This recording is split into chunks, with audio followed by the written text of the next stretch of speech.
तो stop loss, आप सबको पता होगा स्टॉप लॉस क्या होता है, ठीक है? तो स्टॉप लॉस असल में आपका वो एक दोस्त है जो आपकी ज़िंदगी को बचाता है। हर बार आपको गलत रास्तों से या फिर आपकी ज़िंदगी की लगने से पहले आपको बचाता है।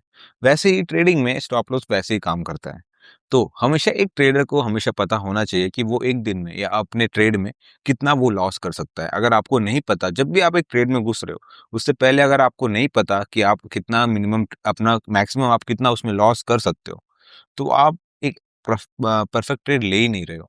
अगर आप उस ट्रेड में प्रॉफिट भी कर लेते हो, कोई मतलब का नहीं है, क्योंकि अगर आपको नहीं पता कि आप उस ट्रेड में कितना लॉस कर सकते हो, तो फिर वो ट्रेड वर्थ इट है ही नहीं, क्योंकि लॉन्ग रन के लिए आपको वो फिर वर्थ करेगा ही नहीं। ज़रूरी ये नहीं है कि अगर किसी का 5 पॉइंट का एसएल है तो वो आपका भी हो। हर सेटअप के हिसाब से अपना एसएल सबका अलग होता है। उस हिसाब से ही जैसे कि आपका रिस्क रिवॉर्ड रेशियो मैटर करता है। आप मिनिमम टू मिनिमम 1:1 या 1:2, मैं हमेशा सजेस्ट करूँगा कि 1:2 रखो। तो अगर आपका 5 पॉइंट एसएल है, तो आपका टारगेट 10 पॉइंट का होना चाहिए। तो जिसमें आपका रेशियो बनता है 1:2। कभी भी बिना स्टॉप लॉस के आपको ट्रेड नहीं लेना चाहिए। बिगिनिंग में आप जब एक बिगिनर होते हो तो हमको हमेशा ये लगता है कि अगर मैं स्टॉप लॉस सिस्टम में लगा दूँगा, तो जो ऊपर बैठा बड़ा प्लेयर है उसको पता चल जाएगा और वो मेरा एसएल ले जाएगा। ऐसा कुछ भी नहीं होता है। सबसे पहली मिथ है कि आपको ये लगता है कि आप एक ट्रेड ले रहे हो और आपको लगता है कि एक बड़ा प्लेयर आपका एसएल लेने के लिए आएगा। वो एसएल हंटिंग होता है, वो एक अलग चीज़ है। एसएल हंटिंग के ऊपर मैं बाद में एक वीडियो बनाऊँगा। लेकिन अगर आपको लगता है कि आपने सिस्टम में आपने अपना स्टॉप लॉस रखा है और वो वहाँ पे कोई ऊपर देख रहा है और आपका एसएल लेने के लिए सिर्फ आएगा, तो वो आपको गलत लगता है।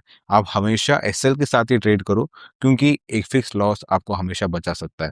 लेकिन अगर आपको फिर लॉस के बारे में नहीं पता, आप कितना लॉस देने के लिए आपको नहीं पता, तो आपका अकाउंट जितना जल्दी हो सके उतना जल्दी वो ब्लो हो सकता है। ट्रेडिंग जर्नी में एक लॉस होना बहुत कॉमन चीज़ है। हर एक प्रोफेशनल ट्रेडर जो आज भी प्रॉफिटेबल है, वो भी लॉस करता है। एक जो नया घुसा हुआ है, एक नूब या फिर एक गैम्बलर बोल सकते हो, वो भी लूज़ करता है।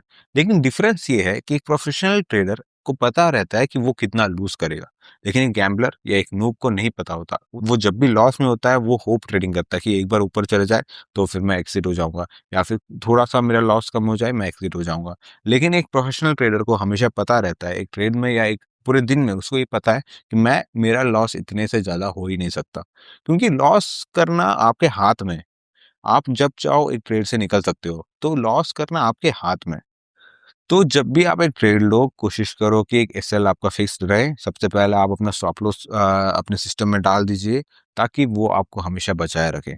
अपना कैपिटल बचाना बहुत इंपॉर्टेंट है। अगर आपके पास कैपिटल नहीं, तो कल आप ट्रेड नहीं कर सकते। मार्केट तो हमेशा वहीं पे रहेगा। लेकिन अगर आपके पास कैपिटल नहीं है, तो आप कभी भी ट्रेड कर ही नहीं सकते। तो हमेशा एसएल यूज़ करो और अपना ख्याल रखो। मिलते हैं अगले वीडियो में, तब तक के लिए बाय।